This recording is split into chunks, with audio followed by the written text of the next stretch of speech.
Saludos, en esta ocasión vamos a revisar la guía de hipertensión del 2017 del Colegio Americano del Corazón y de la Asociación Americana del Corazón, hablando de dos puntos principales, prehipertensión versus la curva J.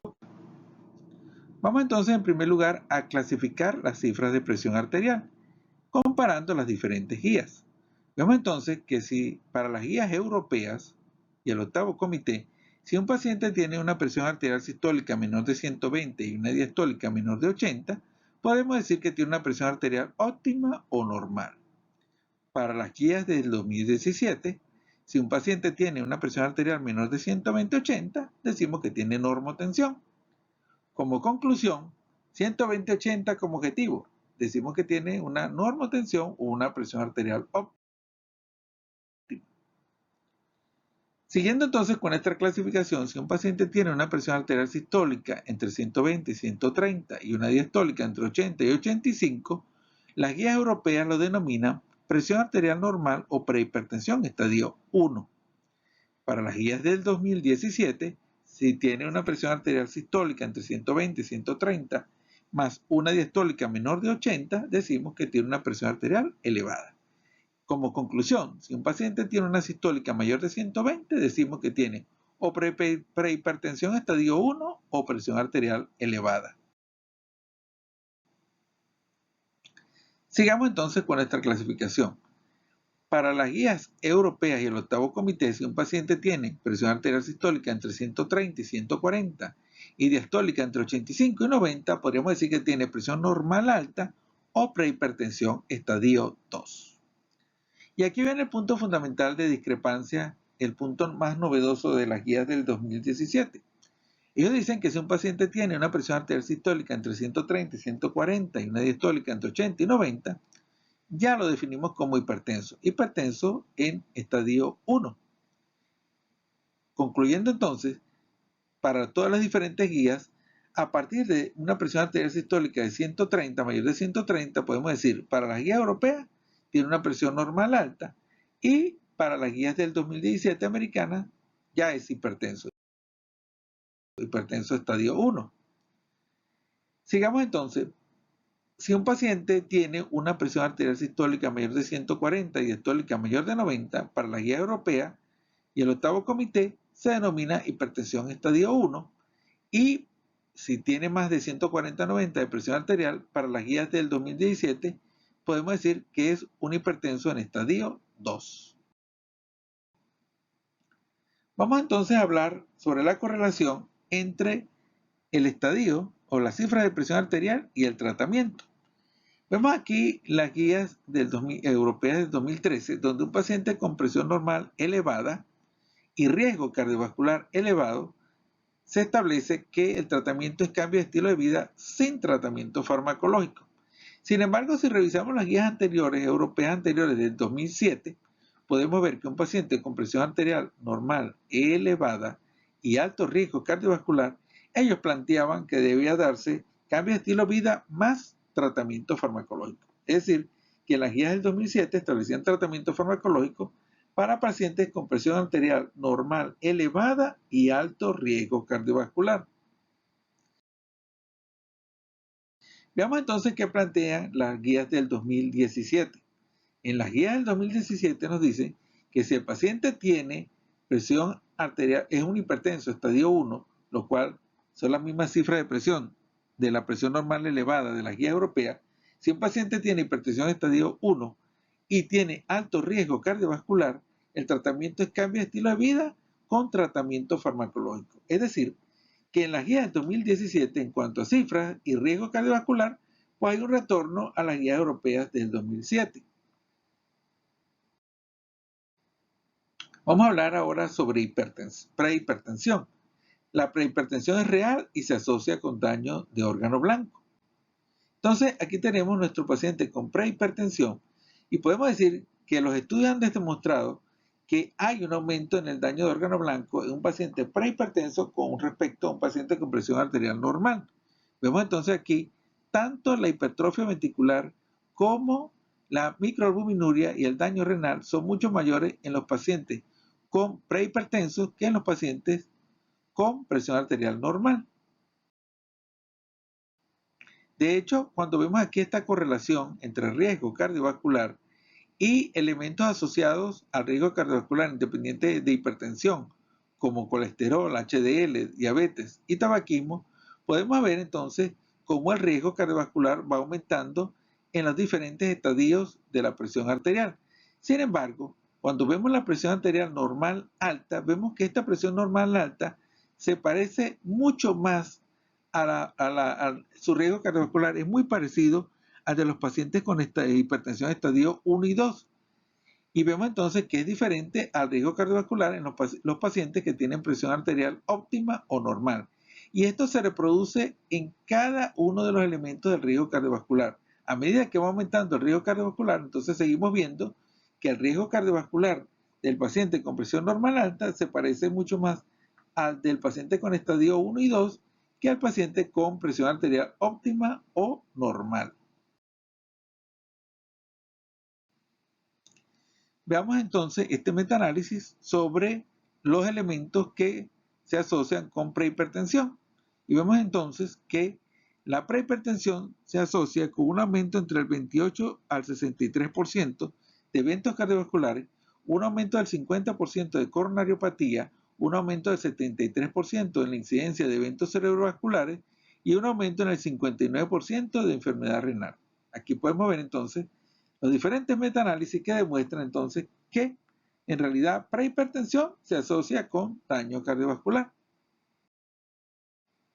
Ahora veamos este estudio, este metaanálisis del grupo del Dr. Zanchetti sobre cuál es el beneficio del tratamiento farmacológico de un paciente con presión normal alta, con prehipertensión. Vemos acá entonces que el tratamiento de la presión normal alta de la prehipertensión produce disminución esencialmente del punto de evento cerebrovascular, tanto evento cerebrovascular como punto primario, como el punto compuesto de evento cerebrovascular y coronariopatía. Entonces vemos que sí hay un beneficio en el tratamiento farmacológico de la prehipertensión. Sigamos ahora entonces con la curva J. Cuando nosotros tratamos hipertensión, tenemos pacientes con eventos cardiovasculares con presiones arteriales muy altas, pero también tenemos eventos cardiovasculares cuando la presión arterial desciende de forma exagerada, acelerada. Y entonces nuestro objetivo debería ser tratar de determinar cuál es la presión arterial óptima que establezca la calibración de la curva, es decir, un punto donde la presión arterial disminuya al máximo los eventos cardiovasculares que no se asocian con ni presiones arteriales muy altas ni presiones arteriales muy bajas. ¿Cuáles son los moduladores de la curva J? Esta curva, de la cual hablamos anteriormente, está determinada por elementos como edad, cardiopatía, con hipertrofia ventricular, aumento de la frecuencia cardíaca y disminución con la disfunción del ventrículo izquierdo, comorbilidad renal y cerebrovascular, el antihipertensivo a usar y el evento a evaluar. Veamos curva J en coronariopatía y vemos entonces que la curva J se presenta en pacientes isquémicos, más sin embargo en los pacientes sin isquemia, en los pacientes revascularizados, no hay curva J. Y es que la curva J es un elemento asociado principalmente a eventos coronarios. Vemos entonces la curva J con infarto, vemos entonces que se describe perfectamente una curva J, más no así con eventos cerebrovasculares. Vamos a revisar este estudio sobre la presencia de curva J en pacientes con y sin diabetes mellitus.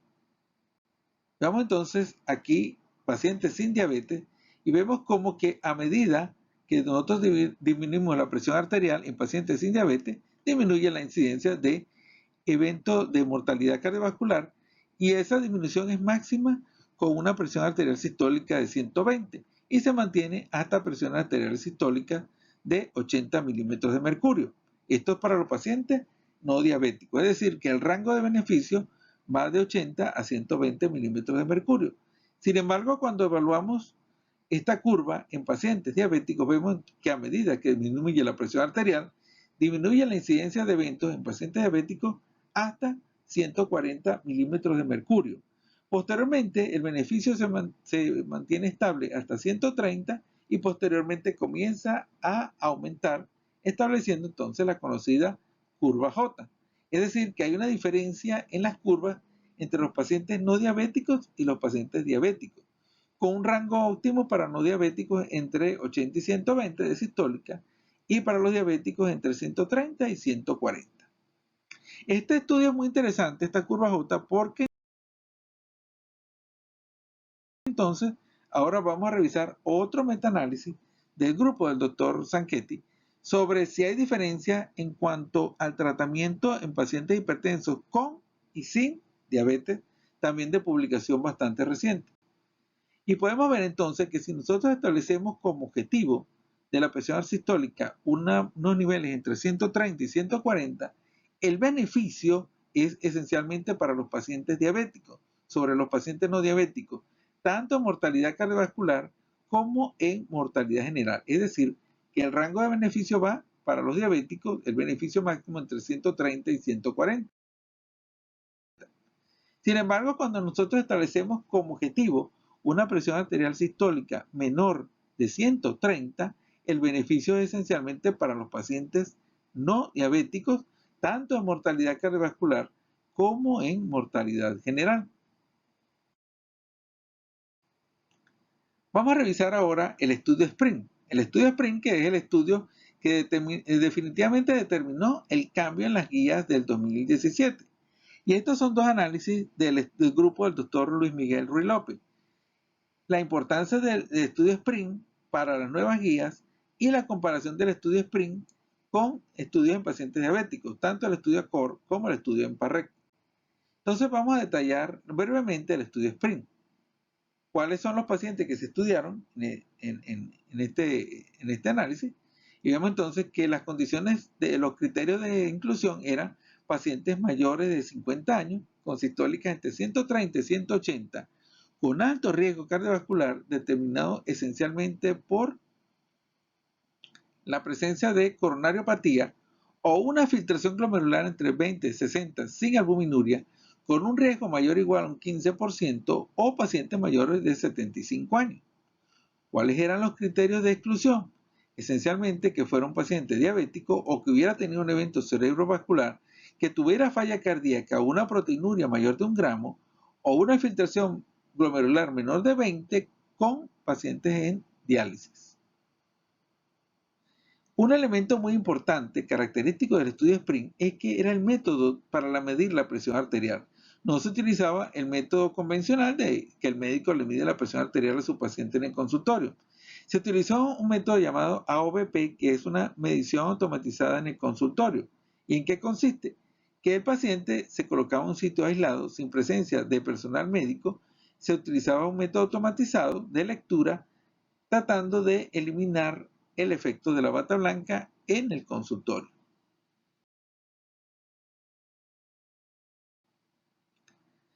¿Cuáles eran los objetivos? Bueno, alcanzar una presión arterial sistólica menor de 120 en el grupo intensivo o una presión arterial sistólica menor de 140 en el grupo control.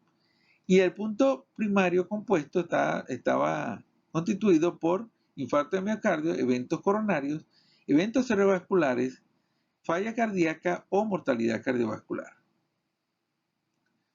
Los elementos principales entonces en el estudio SPRING es que era un estudio en pacientes no diabéticos, un estudio en pacientes de alto riesgo cardiovascular, en los cuales la presión sistólica final fue 121.4, muy cerca del objetivo de 120, y se logró el punto cardiovascular primario compuesto. O sea, el resultado fue significativo, una disminución del punto cardiovascular compuesto. Además, hubo una disminución de la mortalidad general y de la incidencia de falla cardíaca.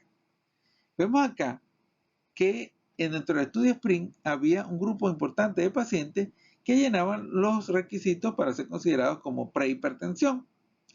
Y cuando evaluamos los resultados del tratamiento en el grupo de prehipertensión, podemos ver que fue igualmente efectivo el estudio SPRING, la estrategia del tratamiento intensivo, fue igualmente efectivo en los pacientes con prehipertensión que en el resto de pacientes con presiones arteriales más elevadas.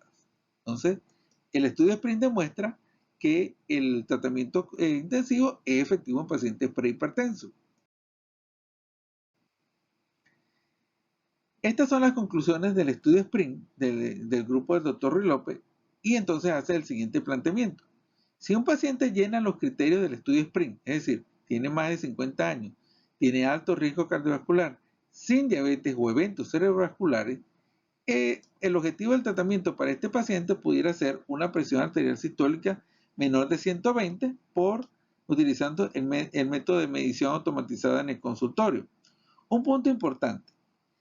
La presión determinada por este sistema, por esta estrategia, se considera que es generalmente los niveles de presión arterial son 10 milímetros de mercurio menores a que si se hubiera medido por el método estándar, por el método clásico. Es decir, que si un paciente se le mide la presión arterial por el método AOBP, por ejemplo, tiene 120, en realidad su presión arterial sería por el método estándar 10 milímetros de mercurio mayor, es decir, que sería 130 milímetros de mercurio. En realidad, para la población norteamericana en general, el número de pacientes que llenan o que cumplen con los criterios del estudio SPRINT corresponden a un 20 o un 30% de la población. Es decir, que los criterios o los resultados o la estrategia del estudio SPRINT solamente podría ser aplicable a un 20 o un 30% de la población. Si el paciente no llena los criterios del estudio SPRINT, entonces el grupo del Dr. Ruy López plantea que deberíamos seguir con las recomendaciones de las guías anteriores, es decir, una presión arterial sistólica menor de 140, y eso corresponde a un 70 o un 80% de la población. Comparemos entonces el estudio SPRINT, que era un paciente no diabético, con dos estudios en pacientes diabéticos. En primer lugar, el estudio CORE. El estudio CORE, por supuesto, un estudio con pacientes diabéticos, en el cual eran pacientes con alto riesgo cardiovascular. Su presión arterial sistólica final fue de 119, muy cercana a la del estudio CORE, de 121, pero en este estudio no se logró el punto cardiovascular primario, ni disminuciones de la mortalidad, ni disminuciones de falla cardíaca. Por el contrario, el estudio EMPA-REC de empaglifosina con pacientes diabéticos de alto riesgo cardiovascular, la presión arterial sistólica final fue de 131, 10 milímetros de mercurio mayor a la del estudio SPRINT y el estudio CORE, y se logró disminución del punto cardiovascular compuesto primario, de la mortalidad y de la incidencia de falla cardíaca. Muchos autores han planteado que los resultados del estudio EMPA-REC no pueden explicarse solamente por el efecto sobre la presión arterial y que hay muchos elementos asociados que pudieran explicar este resultado. Sin embargo, para el grupo del Dr. Ruy López, el efecto sobre la presión arterial es importante y debería ser tomado en cuenta. Vamos a concluir entonces con este análisis sobre las guías del 2017.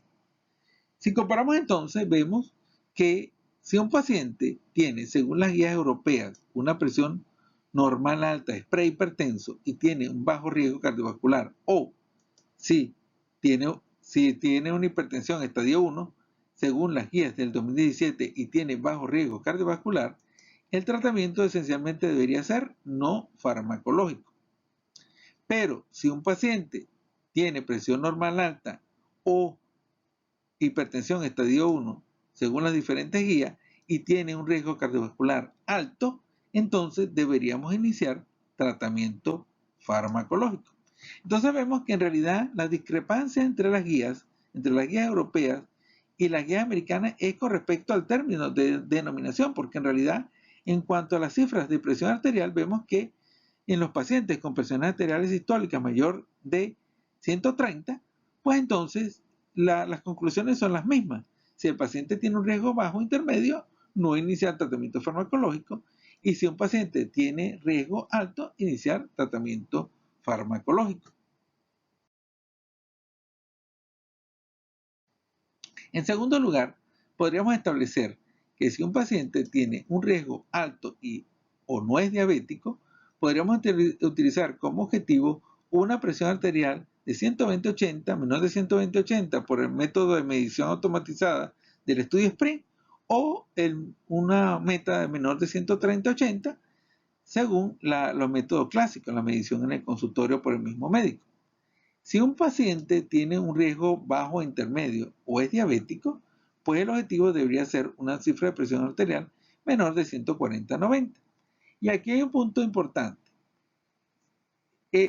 Podríamos utilizar el criterio del grupo de estudio SPRINT para pacientes mayores de 80 años con hipotensión ortostática, multimorbilidad y fragilidad. Probablemente no.